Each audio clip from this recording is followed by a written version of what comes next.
Good morning, everybody. Good morning. Please come find a seat. Come find a seat. I know there are still people milling about outside, but they'll get in here ASAP as soon as we hear the beautiful singing of the congregation. My name is Alex Kolaitzi. I am the director of music here at UU Miami. And this morning, our first hymn will be in the gray hymnal, number 157, Step by Step, the Longest March. We will sing this through 2 times. Please feel free to stand and body your spirit and join in the singing.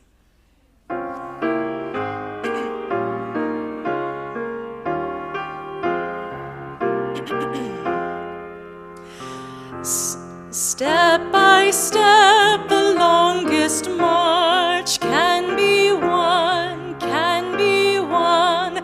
Many stones can form an arch, singly none, singly none. And by union what we will can be accomplished still. Drops of water turn a mill, singly none, singly none. Step by step, the longest march can be won, can be won. Many stones can form an arch, singly none, singly none. And by union what we will can be accomplished still. Drops of water turn a mill, singly none, singly none.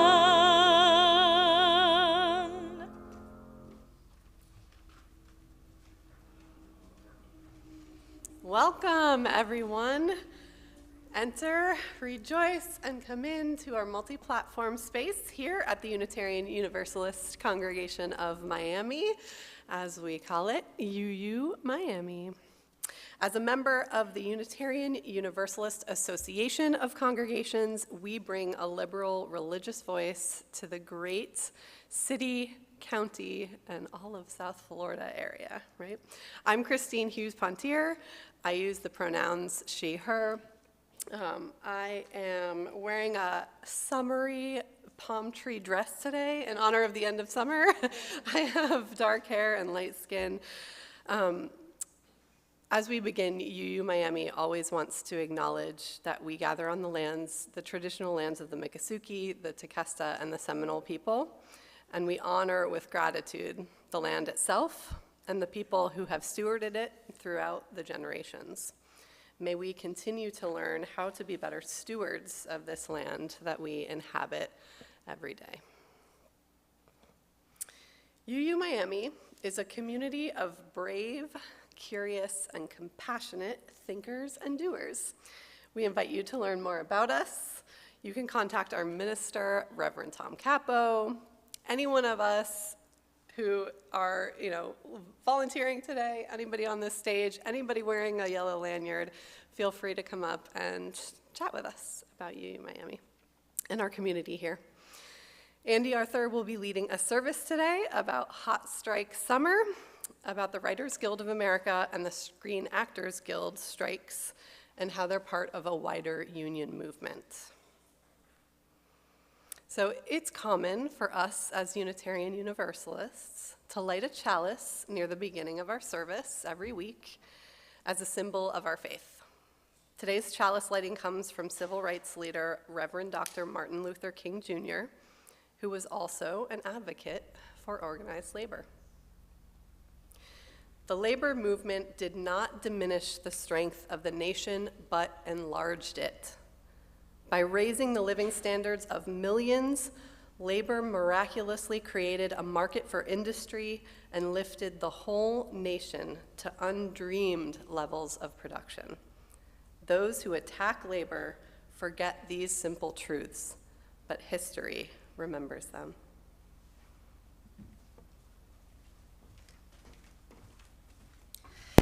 please join me now in singing the children and students out to their religious education classes.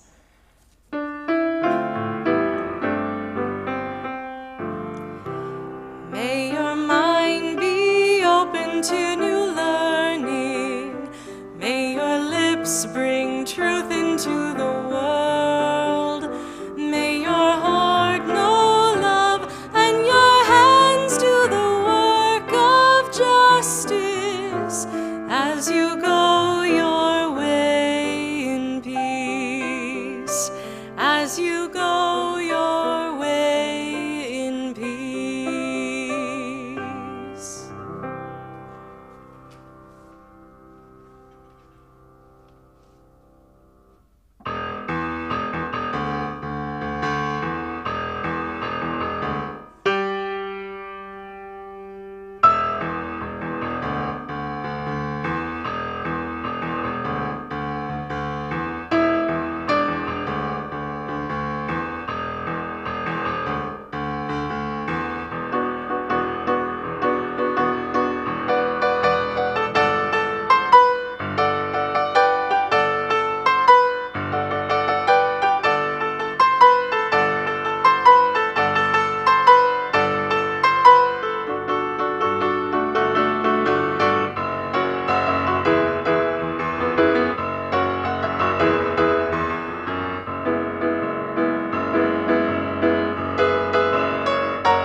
Of reverence and fellowship, we words, Andy. We affirm as a community that we share in your sorrow and rejoice in your happiness. We invite you to come forward to this mic and share a joy or sorrow. Please say your name so that we know who you are as you share. And please remember that this service is live streamed so that our online community members can share in the moment and speak into the microphone so they can hear you. Those of you who are online, feel free to share in the chat a joy and sorrow as you wish. You are now invited to come forward to share a joy or sorrow with this, your faith community.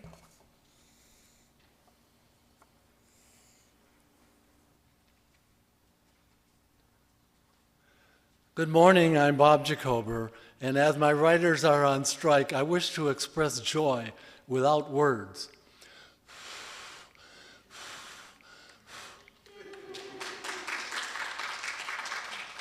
Good morning. My name is Judy Homer, and I'm sharing a joyful memory for Rick. He doesn't want to get up because he says he's not a stand-up in front of a group kind of guy, but when he lived in the Grove and hung out in the Grove, he frequented a bar called 27 Birds, and occasionally Jimmy Buffett would come in, wander in, get up on the stage, and play. So what a joyful memory for Rick. We're parrot heads.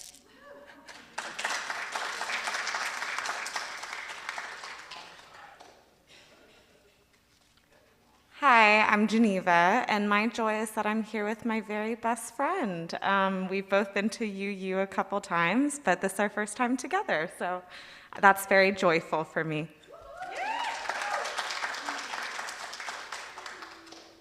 All right. I'm going to do a multimedia joy and sorrow today. All right, so excuse the get-up, but you know, Tiff and I are always on theme. Speaking of which, Labor Day picnic theme for lunch today. Stick around.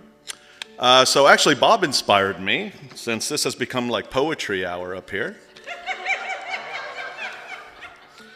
to write a poem about Jimmy Buffett. So fellow parrot heads, been to his concerts, really living his lifestyle. I mean, you see me in these shirts all the time. Had a few cheeseburgers in paradise over the years, and we'll not even talk about the margaritas.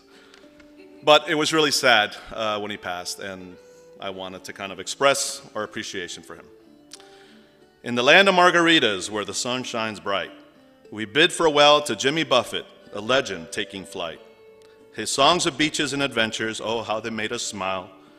But behind the tales of paradise, there was wisdom all the while. With his guitar and playful grin, he painted worlds so grand, transporting us to island shores where worries turned to sand. Singing of lost shakers of salt and cheeseburgers in paradise, he reminded us to savor life, to seize each moment, oh, so wise. In his music we found solace, a refuge from life's strain, his tunes carrying us away, releasing all our pain. But beyond those catchy tunes, a deeper truth did ring, that life's a fleeting journey and we must embrace its swing. Oh, I'm shaking, I'm so nervous. Through his melodies he taught, no, that's not working. Through his melodies he taught us to dance beneath the stars, to cherish sunsets and gentle breezes no matter where we are. He showed us that paradise resides within our hearts and minds, and to seek joy, love, and laughter, the treasures life can find. So raise your margarita glasses, let's toast this legend of the sea, a troubadour who touched our souls forever wild and free. Though he sailed into the sunset, his spirit will endure, in the hearts of parrot heads, his legacy is ensured. Farewell, dear Buccaneer, your music will live on, a soundtrack to our memories, even when you're gone. Your songs will carry us to shores where dreams and sorrows meet, and then you return to Mother Ocean. May your pirate spirit rest in peace. Thank you.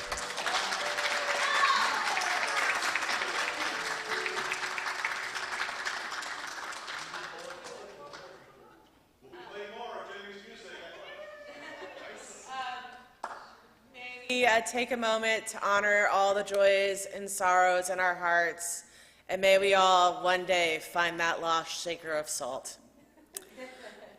The following statement is from an anonymous showrunner. A showrunner is a title a writer of TV gets when they're at the peak of their TV writing career, where they create and run a TV show, hence the term showrunner. It comes from a list of many similar stories from the Writers Guild of America website. As a creator, showrunner, at a streamer, the size of my writer's room was the hardest part of negotiations. They initially restricted my room to only 3 writers. Luckily, with the help of a more powerful producer, we were able to argue it up to 6. We had 15 weeks to write 10 episodes. While longer than some mini rooms, that length was still impossible, especially at a bloated streamer who is late and finicky with giving notes. Every week from weeks 15 to 25, I had to ask permission to hire back 1 or 2 writers at day rates. The executives approve this every time because they know writers are still needed. You never saw my show because when it was nearly done, they decided to cease production. The reason they were insulting clear was not because they could not afford to produce it. They simply told me that they had run the algorithm and the data said that the genre would not perform well. These massive corporations respond only to money. They don't care about a product's quality. They are only interested in the soulless cost-benefit analysis. The WGA's proposals protecting writers' rooms will do so much more to guarantee the survival of the middle class in our industry. They will make every single show better by allowing us to work at a humane pace with adequate resources. And perhaps, if they're paying writers for a reasonable amount of time at a reasonable rate, they will stop abusing the process with the hybrid development production pipeline that leads to endless rewrites on the whims of data.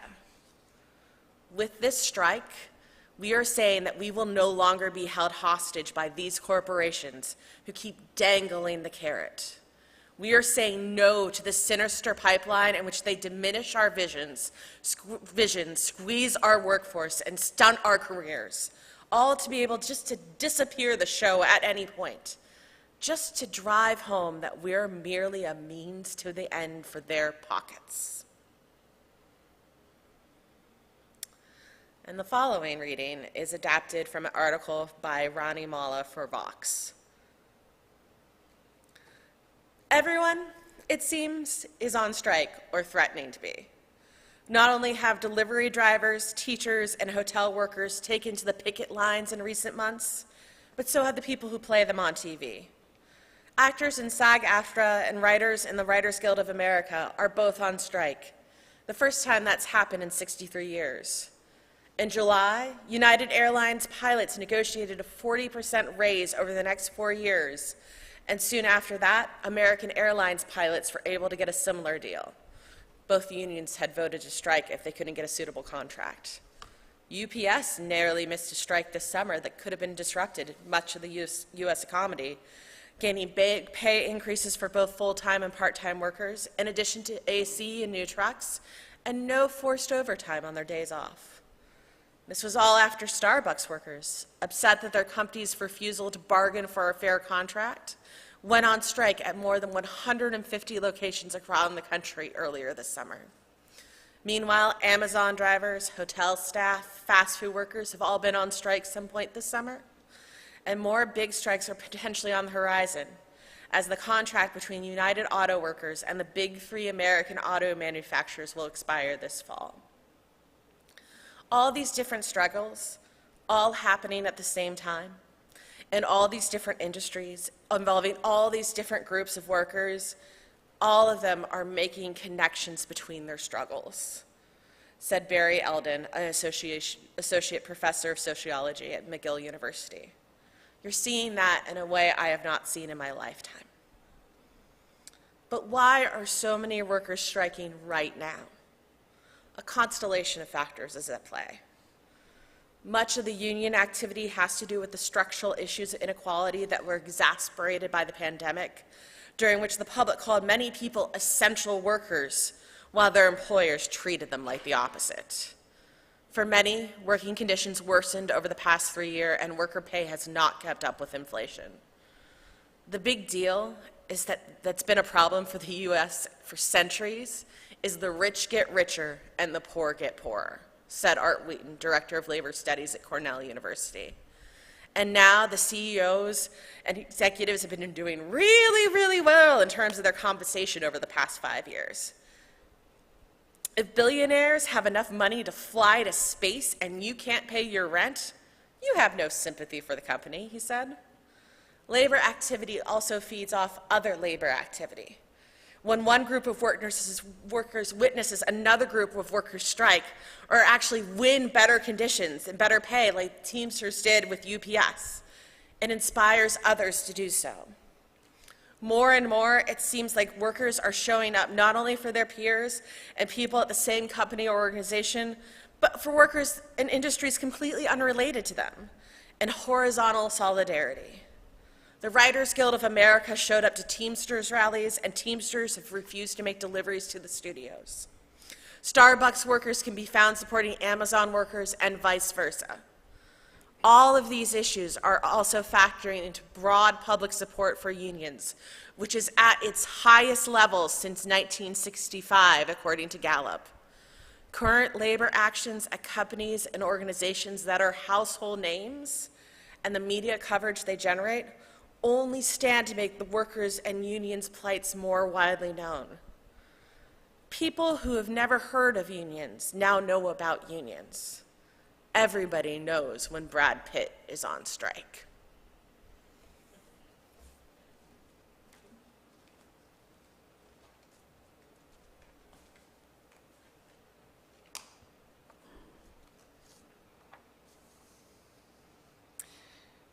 Today, you'll have the opportunity to not only donate to this congregation, but also to Florida Rising, which works to build independent political power that centers historically marginalized communities so that everyday Floridians shape our future. If you're watching online, I invite you to take out your smartphone, open the camera app, and point it to the QR code. You can also do that if you're sitting here with us in the sanctuary. Or, if you're here, there will also be a basket passed around if you'd like to leave a donation. If you're donating online, just a reminder to select if the donation is part of your pledge to the congregation. That'll help us allocate your funds better and make all of our lives easier.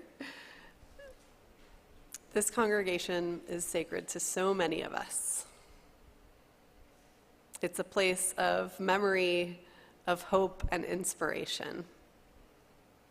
Let there be an offering to sustain and strengthen this community and the work that we do in the world, for we are the keepers of the dream.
To this press conference today. It's really important that this negotiation be covered because the eyes of the world, and particularly the eyes of labor, are upon us.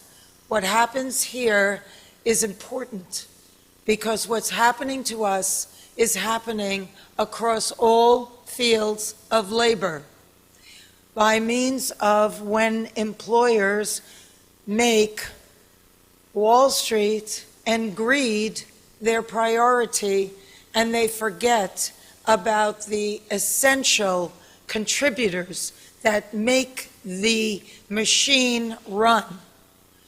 we have a problem. And we are experiencing that right at this moment. This is a very seminal hour for us.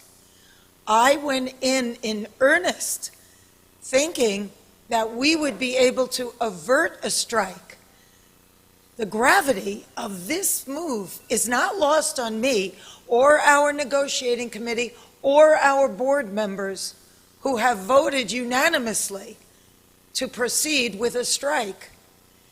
It's a very serious thing that impacts thousands, if not millions of people all across this country and around the world. Not only members of this union, but people who work in other industries that service the people that work in this industry. And so it came with great sadness that we came to this crossroads, but we had no choice. We are the victims here. We are being victimized by a very greedy entity. I am shocked by the way the people that we have been in business with are treating us. I cannot believe it, quite frankly. How far apart we are on so many things. How they plead poverty, that they're losing money left and right when giving hundreds of millions of dollars to their CEOs. It is disgusting. Shame on them. They stand on the wrong side of history at this very moment. We stand in solidarity, in unprecedented unity. Our union and our sister unions and the unions around the world are standing by us, as well as other labor unions. Because at some point, the jig is up. You cannot keep being dwindled and marginalized and disrespected and dishonored. The entire business model has been changed by streaming, digital, AI. This is a moment of history that is a moment of truth. If we don't stand tall right now, we are all going to be in trouble. We are all going to be in jeopardy of being replaced by machines and big business, who cares more about Wall Street than you and your family. Most of Americans don't have more than $500 in an emergency. This is a very big deal, and it weighed heavy on us. But at some point, you have to say, no, we're not going to take this anymore. You people are crazy. What are you doing? Why are you doing this? Privately, they all say we're the center of the wheel. Everybody else tinkers around our artistry. But actions speak louder than words. And there was nothing there. It was insulting. So we came together in strength and solidarity and unity with the largest strike authorization vote in our union's history.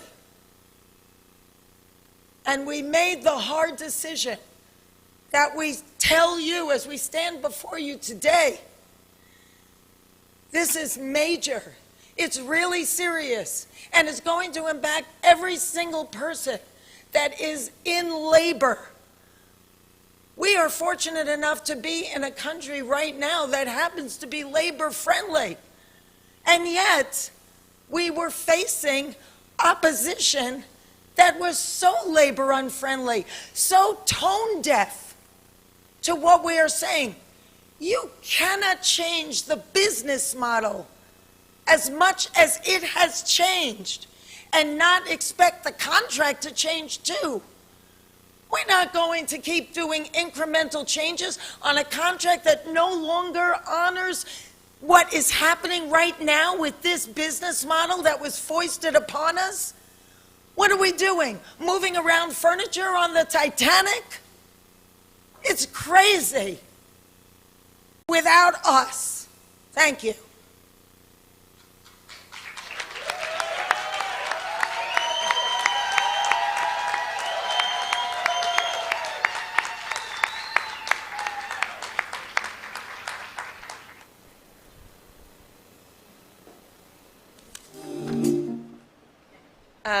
That was Fran Drescher. You probably remember her from The Nanny, but she is currently the president of SAG-AFTRA, the Screen Actors Guild, and Alliance of Motion, and the American Federation of Television and Radio Artists. And that was her speech that she gave at the press conference for the SAG strike authorization vote. That's a hard act for me to follow. All right. So as of today, September 3rd, 2023, the Writers Guild of America, or the WGA, has been on strike for 124 days. And the Screen Actors Guild and American Federation of Television and Radio Artists, or SAG-AFTRA, has been on strike for 52 days.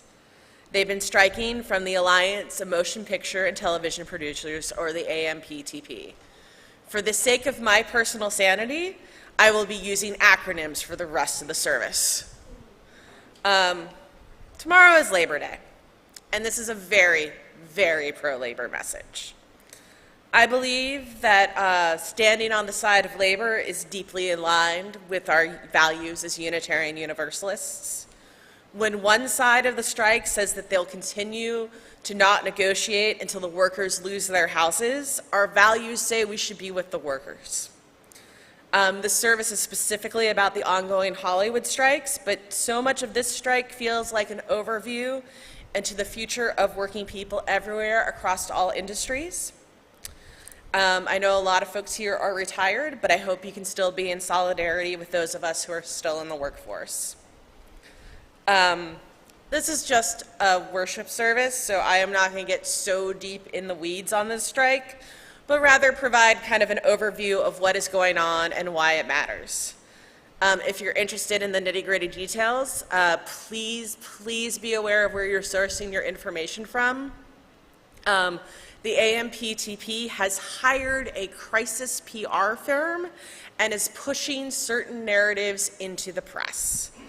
I personally recommend checking out both of the individual unions' websites, as well as there's an amazing TikToker, Clara, who has a daily taste of strike tea that she's been sharing for all 124 days of the strike. She's a WGA writer and has been on the picket lines and sort of gives you what's going on every day on the picket lines. I think her takes are pretty measured and really give a great deal of insight to what's being discussed on the picket lines in LA. I also recommend that you check out David Slack on Twitter, or the website formerly known as Twitter. Slack is a WGA board member and has up-to-date information from the board, and who's in the middle of negotiations. I do know a lot of people here distrust social media and TikTok and Twitter in particular. And I will admit that the slow death of Twitter under Elon Musk has been very painful to watch.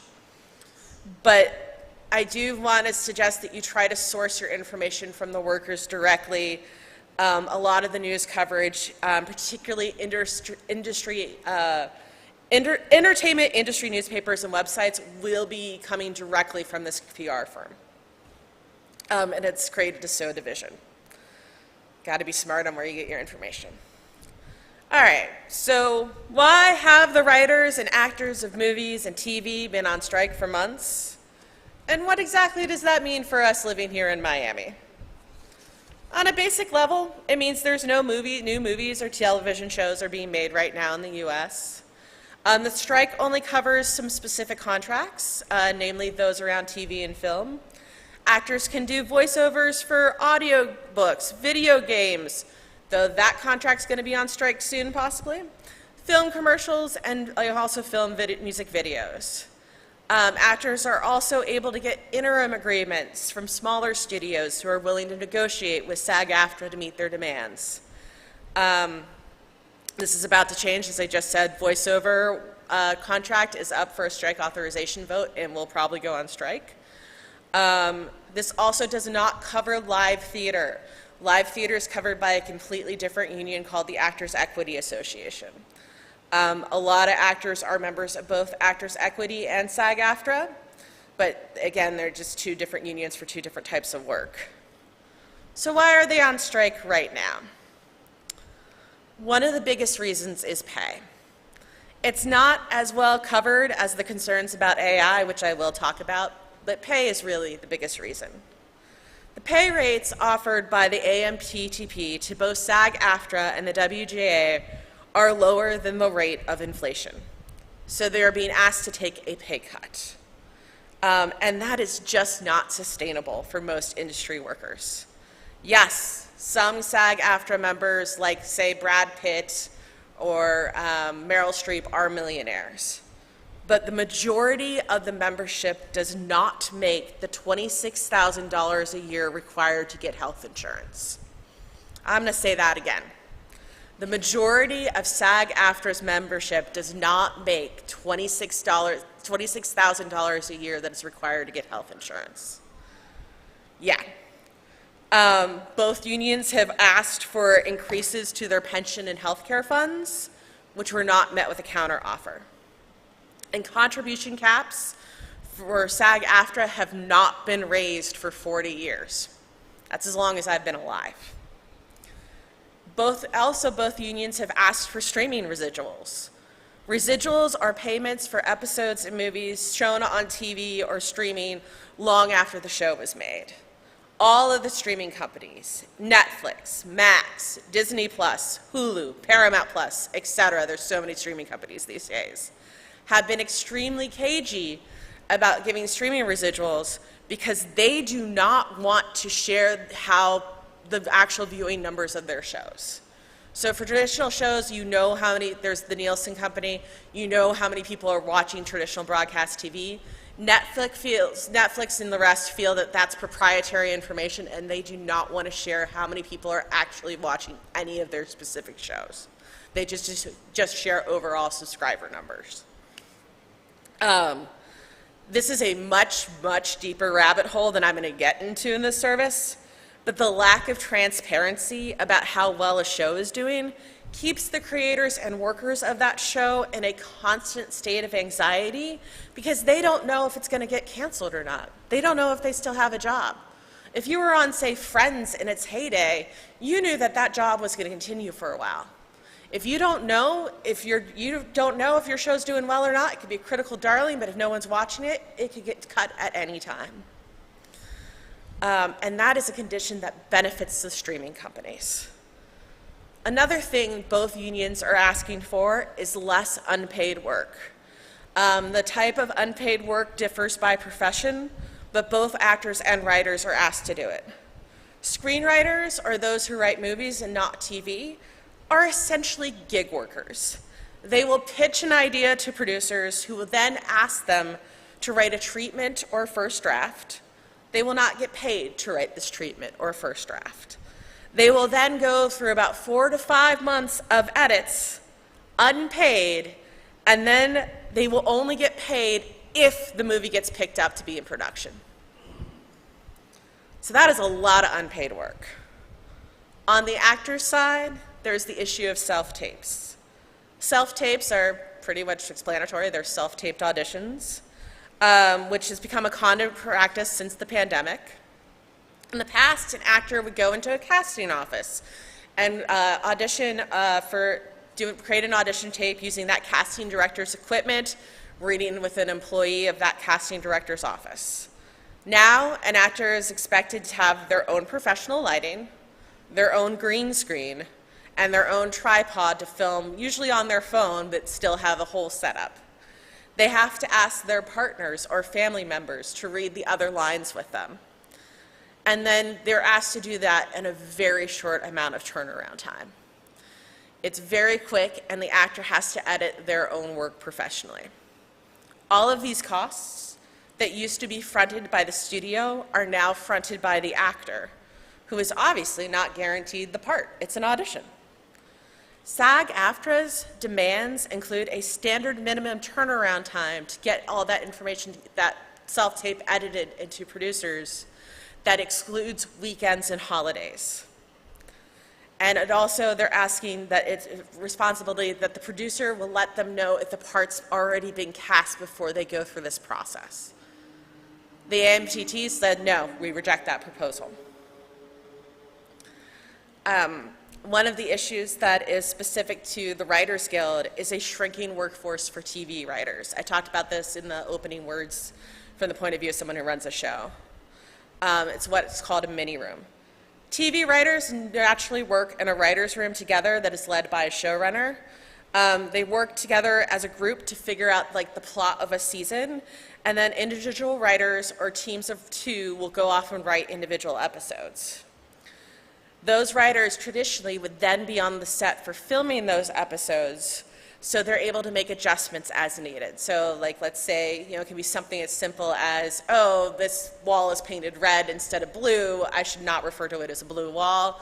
But sometimes other stuff is just like how words exist in an actor's mouth need to be changed, and they need to be on set to make those changes.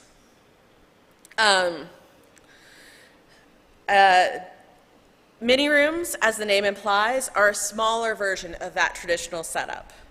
It's normally just a showrunner and a smaller number of writers who write the whole season, but writers that are not the runner of the show are only contracted until production begins. So the only person on set to make any changes on set is the creator of the show. This is desired by producers because it's cheaper. But the training on set for those under-level TV writers was how they learned how to be on set, how they could train to become a showrunner one day. It was a natural pipeline of training throughout the industry. And by creating these mini rooms, producers are cutting off the next generation of TV writers from really having on-set knowledge of how to create a television show.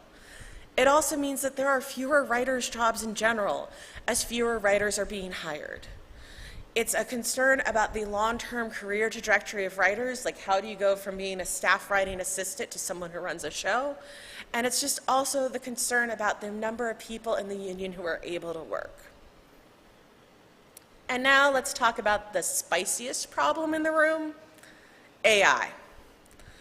Both actors and writers are incredibly concerned about how AI will affect their work. For example, the AMPTP's offer to SAG-AFTRA was they would pay background actors half a day to scan their likenesses and then have the ability to use their likeness in perpetuity. So you pay someone for half a day's work, and then you can use them in background shots until the end of time. They also want to be able to make changes to principal performers' dialogue and create new scenes without conformed consent of that actor. The WGA has concerns about AI being trained on existing copyrighted material and being used in the rewriting process, or possibly even being used to create a generative script that then they will ask a writer, a human writer, to rewrite for less money. The AMPTT has refused to budge on either union's demands around AI. These are the basics of the demands from SAG-AFTRA and the WGA. There are more specifics from each union, such as making sure that hair and makeup artists are culturally qualified to work with different textured hair. So, due to the lovely legacy of white supremacy, a lot of makeup artists aren't really qualified to work on the texture of black people's hair. And so black actors have to do their own hair or deal with consequences they don't want to deal with. Again, I highly recommend going to each strike website to learn more about their individual demands and what the counteroffers were. So, what does this all mean for us in South Florida? Well, this fight is also a local fight. SAG-AFTRA has a local Miami chapter. Yes, we do live in a right-to-work state, which I know John wanted to make sure I mentioned, which I did. But this is indeed a national union working on negotiating a national contract. real people that I know are in this community are affected and challenged by the strike. Take Gabby Tortolito. Gabby is a friend of mine. She's also a member of SAG-AFTRA. She's also a member of the Actors Equity Association and is more often seen working locally on stage. Her biggest on-screen role was a speaking role in the Miami Beach season of The Marvelous Mrs. Maisel. I couldn't tell you what it is because I haven't watched it yet. That's on me. Gabby's also a graphic designer who finished a major graphic design project for me and is currently, I think, 2.5 weeks out from giving birth to her first child. Like so many working artists, including myself, Gabby works multiple jobs to make ends meet. She's not a Hollywood star, but she is on strike. Gabby is one of hundreds of local actors who do commercials, voiceovers, film work, and so on who are on strike. It isn't just happening in Hollywood, it's happening here. There are fewer films and TV shows being filmed in Florida since Rick Scott took away the tax incentives, and most of the film industry locally moved to Atlanta. But there still is film work happening down here. Again, enough to support a Miami local of SAG-AFTRA. These people are in your neighborhoods, in your grocery stores, and very often working theater summer camps for your children. In addition to recognizing that this is a local and national fight, it's also part of the wider labor surge. Please support actors and writers, but also support the hotel workers, the Amazon workers, the Starbucks workers, the flight attendants, and others who are about to go on strike or could go on strike soon. The exploitative practices against writers and actors are happening against all sorts of workers. This labor surge is happening now for a reason. We feel exploited in a whole new way after the pandemic, and a lot of the things we used to take for granted now we realize are unsustainable. We need a life-work balance. We need to be able to be paid a reasonable wage for our labors, and we need to be treated like the humans we are. Another thing you can do is recognize that creative labor is labor. I've been in the nonprofit theater industry my whole career, and there is an expectation that because I love what I do not need to be compensated well for it. Exactly, it's not true. And that is not true for anyone. It's not true for me. It's not true for any of the other creatives up here on this stage with me. It is everyone deserves a living wage, everyone. And just because you enjoy what you do does not mean it's not work. Writers and actors train a lot for what they do. I just paid off my student loans for my BFA in playwriting. Creative work is work, and it deserves to be valued as such. Also, on another note, please support politicians and practices that will make it better conditions for labor. Just because Florida is a right-to-work state now does not mean it always has to be a right-to-work state. Vote in local elections. Vote, it's so important. So many bad decisions are coming out of Tallahassee, and a lot of it's because we need to organize and support labor and among any other causes. And then, if you have the capacity, please consider donating to the Entertainment Fund. It's a national foundation that helps workers in the entertainment industry who are dealing with hard times. They have a strike fund, but that fund will not just help the actors and writers on strike, but everyone who's affected by the strike, such as stagehands, assistants. You know, you see all those lines after a movie on the credits. All of those people are working people too and are affected by this strike. The Entertainment Fund was there for people working in live theater during the pandemic, and they're here for film and television now. It's a great organization. I highly recommend donating to it. I know people who it paid their rent during 2020. There are also smaller strike funds that you can donate to. I know that a lot of particular fandoms like paying for picket line food. So for example, if you are a Trekkie, There are Trekkie like donation things where they'll pay for like food at the picket lines for a day for all, at Paramount Plus. If you can donate money, it definitely helps. And then, in addition to giving money, make sure that you're careful about repeating narratives you don't mean to repeat.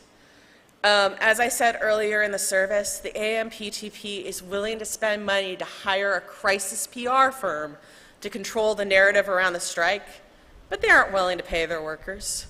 So just be wary about the narratives you're consuming around the strike and what purpose they serve. I saw something when looking up for this strike, I saw something from USA Today that was like, will the writer's strike end up hurting the writers in the end? And it's like, that's a narrative that's definitely being pushed out with an agenda to stop the strike. As Unitarian Universalists, we believe in the inherent worth and dignity of every person. And part of that is the ability of every person, even creative workers, to earn a living wage. Solidarity forever.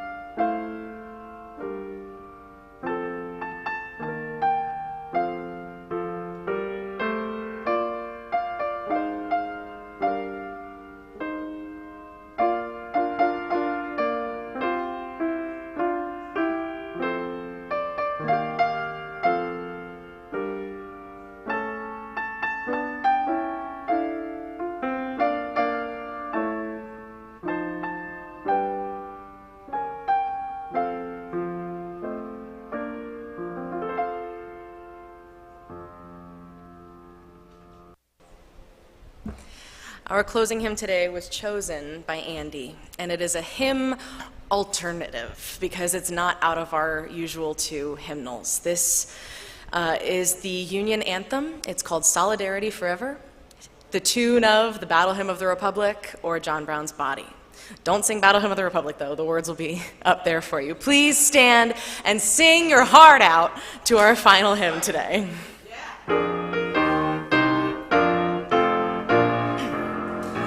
When the Union's inspiration through the workers' blood shall run, there can be no power greater anywhere beneath the sun.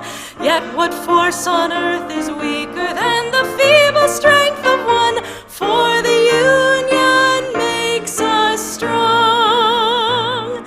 Solidarity forever. Solidarity forever.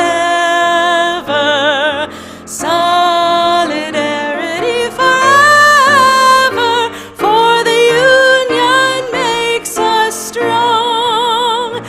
Is there aught we hold in common with the greedy parasite who would lash us into serfdom and would crush us with his might?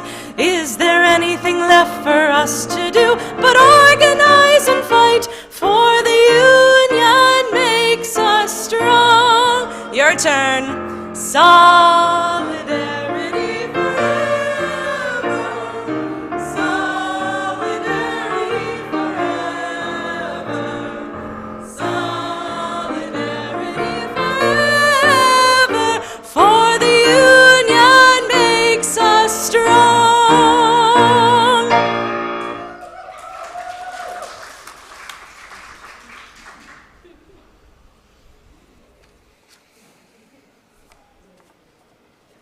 All right, so this Labor Day Sunday, the board of UU Miami, which I and Andy and Jenna, and there are many of us here, and John, there you are. We have many of us here today. So the entire board specifically wants to thank the entire staff of UU Miami. So we want to thank Cheryl, our business manager, who keeps all the finances organized and the office beautiful and organized. We thank Joseph and Alex for the beautiful music they provide that nourishes our souls every week. We thank Jairo, our communications director, for his work providing beautiful images and incredible outreach to our community. We thank Steve for all the work he does behind the scenes, including supporting our process of going through the 40-year building recertification with the county.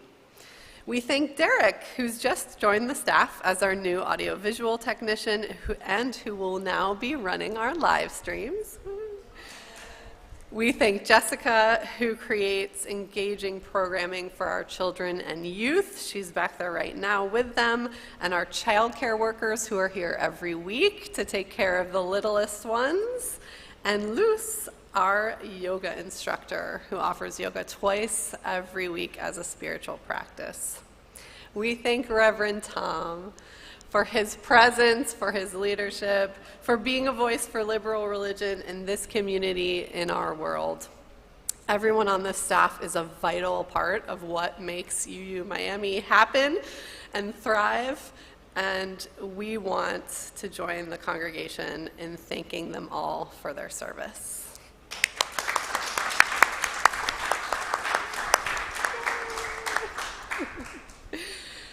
For a couple of other announcements, I'm going to turn to the weekly newsletter because I don't have them written down. I have them handily in my email. If anybody is not connected to our weekly email that has literally every announcement of everything that's going on here, see me afterwards. We'll get you connected. So join us for lunch after service. Thanks to Javi and Tiffany for our Labor Day hot dog picnic lunch. We will have a social justice meeting with a special guest, Harold Ford, today after lunch, 12:45, in the Emerson Room, which is right across the breezeway. This is our first social justice committee meeting of the season, and Harold Ford, who is president of the South Dade branch of the NAACP, will share what the NAACP is doing here in Miami and what they're working on so that we can join them in solidarity. And also later today, Reverend Tom is going to be featured in a film screening and panel discussion. It's today, correct? Yeah, all right. 5 p.m. at the Coral Gables Arts Cinema. For anybody who's interested, we have our RE program going on that just kicked off last week. The kids are back there with Jessica, and we have a really fantastic lineup of services that you will see the titles and descriptions. You'll get the feel for what September is going to be like at UU Miami. If you have any questions about anything going on, find me, find Reverend Tom, find anybody with a yellow lanyard on today. And thank you so much for being here with us.